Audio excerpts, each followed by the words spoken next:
Hello everyone, সবাই সবার কাজে ব্যস্ত। আমি আজকে সম্পূর্ণ একা হয়ে গেছি, কারণ আজকে শুক্রবার, আমাদের কাপড়ের দোকান বন্ধ। তো আমার হাজব্যান্ড, আমার ছেলে, ওর মানে দুজন ঘুরে বেড়াচ্ছে, আমি পড়ে গেছি একা।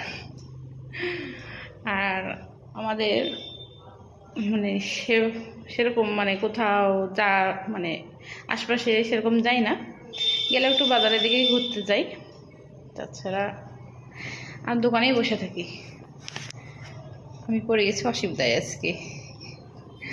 মানে চলো আমি আমার দোকানে যেয়ে বসে থাকি। চলে এসেছি আমার ফার্নিচার দোকানে, আমি এখানটাই বসে থাকবো যতক্ষণ না আসবে আমার বাপ বেটা, ততক্ষণ থাকবো।